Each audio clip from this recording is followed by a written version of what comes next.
people cringe and say, don't tell them that, Robert. Yes. Don't tell people what you know. Right. Keep them poor. So my father was the head of education, PhD, all that stuff. I go home and ask him, said, why don't we learn about money in school? And he looked at me and says, because the government doesn't let us teach that subject. The government tells us what we can teach and what we can't teach. And I thought that was strange. And I said, but aren't we going to school to learn about money? He says, no, your job is to get a job. I said, but you get a job to earn money. He goes, no, you're supposed to just get a job. And I went, no. Isn't the purpose of a job to earn money? He goes, you're correct. I said, so why don't I just learn about money? I can skip the job part, you know? And he got flustered and he said, if you want to learn about money, why don't you ask your best friend's father about money? And I said, why? That's Mike. So why ask him? He says, because Mike's father is an entrepreneur. And I said, what are you? He says, I'm an employee. I'm a government employee. I went, oh, what's the difference?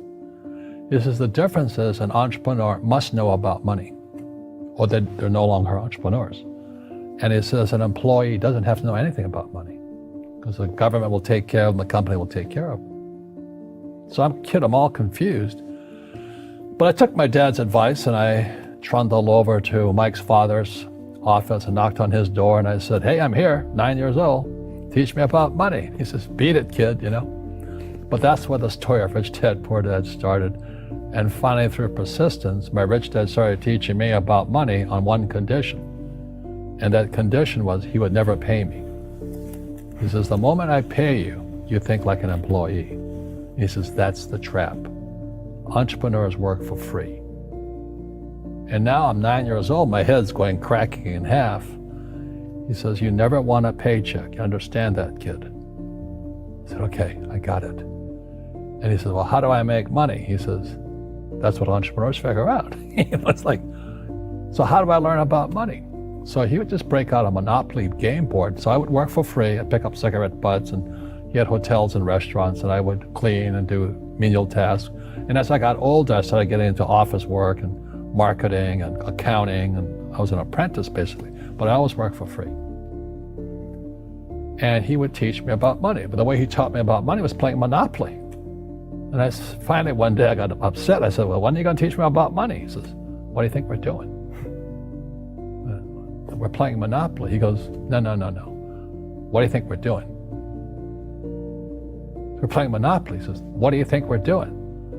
So I don't know. I'm teaching you about money.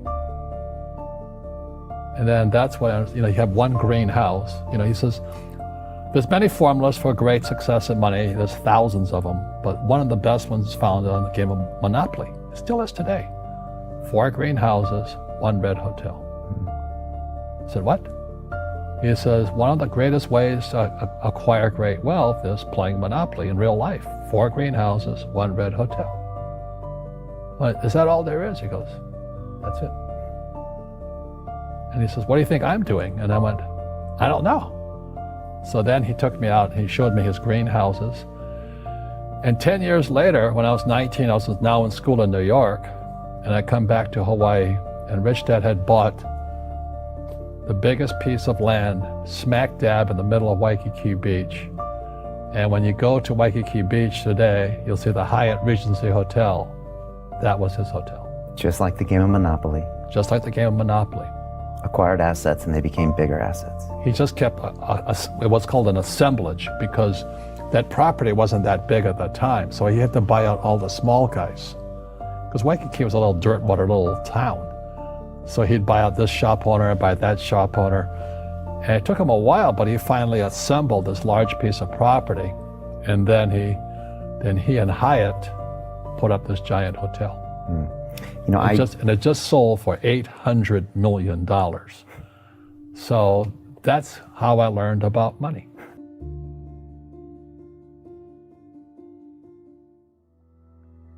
I've had financial crashes. I've had people stab me in the back, but they're all good because I grow from it. That's spirituality. Right. People who are afraid of making mistakes, like they teach in school, they don't ever grow. because spirituality is there's good and there's bad, there's right and there's wrong, there's up and there's down. Most people only want to be right, they only want to be positive. Well, you can't have that. That's not reality. Well, I wasn't poor by most people's standards, but I came from a family with a poor attitude, if you know what I mean. Because rich, poor, middle class, poverty starts with a fundamental attitude. Poverty is passed on. It's taught in your families. And middle class is taught in families. And so the people right now who are sitting at home, who are struggling financially or worried about money or unhappy, they may be making a lot of money, but unhappy with what they're doing, it was probably taught to you. You know, your super ego was taught, get a job, work hard, or you'll never be rich, or the rich are evil, or whatever. The school system will never teach you about money. The school system was designed to teach you to be an employee, which is important, or a doctor or a lawyer, a specialist, but never about money. And what most people lack is real business knowledge, like accounting, like debt, like taxes. You got to know that stuff, but they don't teach it in school to anybody. So, and then when people ask me, how did your rich dad learn this when your poor dad, a PhD, didn't? And the answer is very simply, my rich dad, who's my best friend's father, his father died when he was 13. So rich dad had this family business at 13 to run. So he had to drop out of school, which was his blessing. There's blessings, and sometimes the blessing doesn't look like a blessing, but it turned out to be a blessing. And then his teachers became his bookkeeper, his accountant, his attorney, his banker, his real estate agents. So he has what I call real teachers, not these fake teachers in school. You see, most teachers in school, they're out of ethics. They teach subjects they themselves don't practice. I asked the teacher, I said, I'm in my third year of calculus now. It was called strength of materials. I said, am I ever going to use this stuff? He goes, no. I said, why do you teach it? He says, because I get paid. I said, do you ever use it? He goes, no. And that's why, you have to, in life, one of the things I suggest to people, you got to find a real teacher versus a fake teacher. And a fake teacher is somebody who doesn't do what they teach. And a real teacher is doing what they teach every day. So my accountants, my attorneys, they're in it every single day. That's how I learn, because every day I'm solving problems in my business.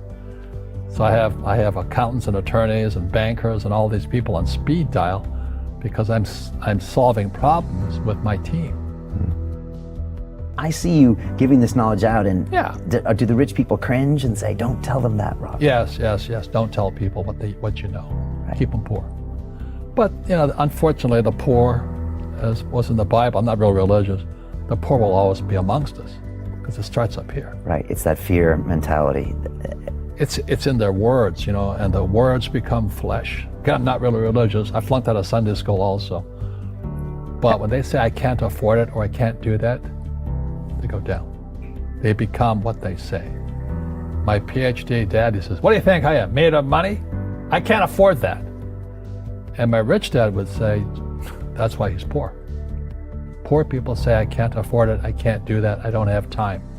Because this is an escape. It's an escape, you know what I mean? It's easy to say, I can't afford it. And your rich dad used to say what instead of, I can't afford it? How can I afford it? How can I do that? What would it take, or why should I do that? He says that a question opens the mind, a statement closes the mind. See, when you say, I can't afford it, your mind shuts down, and you become what you say. Rugby is a team sport, but so is soccer. The rules are different. And other people are golfers. They play by themselves. And so everybody's different. So my game financially is business, number one. Second is real estate. So what I say to young people is, you find your game.